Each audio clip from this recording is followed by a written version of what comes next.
Welcome to Baz Travels.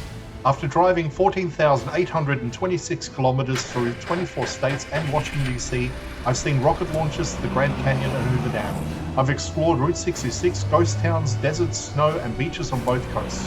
From Vegas casinos to Alcatraz, the White House to Hollywood.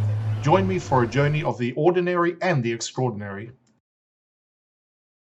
Loading destination.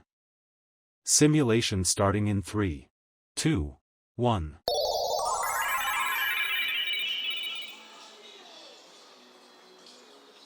To look around, move your phone or tablet. Click and drag if on a computer or move your head if using a VR headset. Please like and subscribe. The Freedom Suites Memorial represents a specific legal pathway that existed in St. Louis during the 19th century, where enslaved individuals used the court system to challenge their status and seek recognition as free.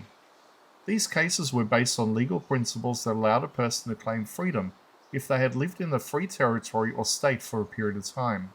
Because of its position as a border city with access to both free and slave regions, St. Louis became a central location for these claims, with hundreds of petitions filed through the local courts. The process required individuals to bring their cases forward through formal legal channels, often with the support of attorneys who were willing to represent them. These were structured legal actions that followed established procedures, relying on documentation, testimony, and legal precedent. Plaintiffs had to demonstrate residency in free territory or argue that prior conditions invalidated their status as enslaved individuals. While outcomes varied, a number of cases resulted in successful rulings, showing that the legal system, despite its limitations, could be used to contest existing conditions within defined boundaries. These cases were not isolated incidents, but part of a broader pattern of legal resistance that unfolded over decades. They reveal how individuals navigated a system that was not designed to grant them freedom, yet still contained mechanisms that could be used to challenge that status. The courtroom became a space where identity and legal standing were actively contested, rather than simply imposed. The memorial acknowledges these individuals and the legal efforts they undertook.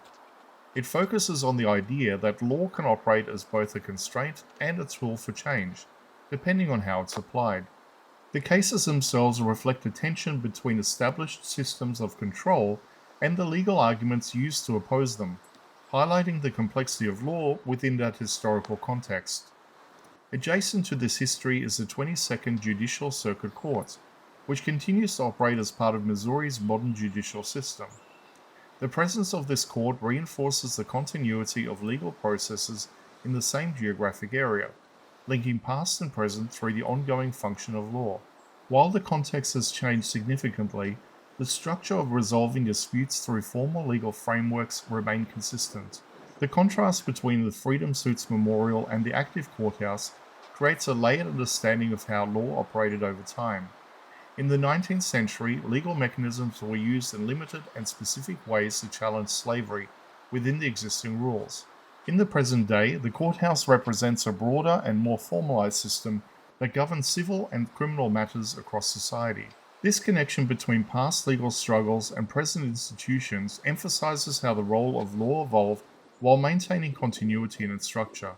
The memorial does not present these cases as isolated events, but as a larger legal history that continues to develop and adapt. Together, the Freedom Suites Memorial and the 22nd Judicial Circuit Court illustrates how St. Louis functions as a place where legal authority has been exercised, challenged, and redefined.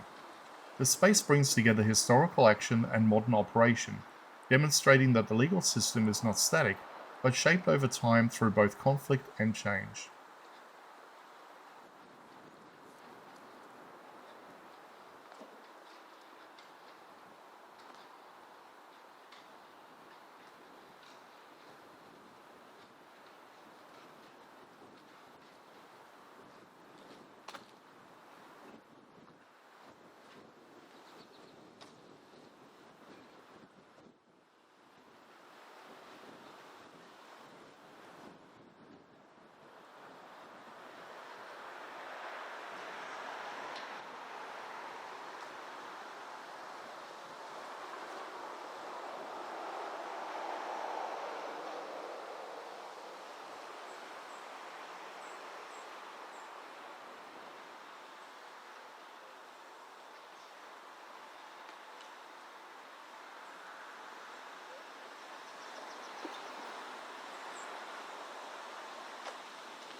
Simulation terminated.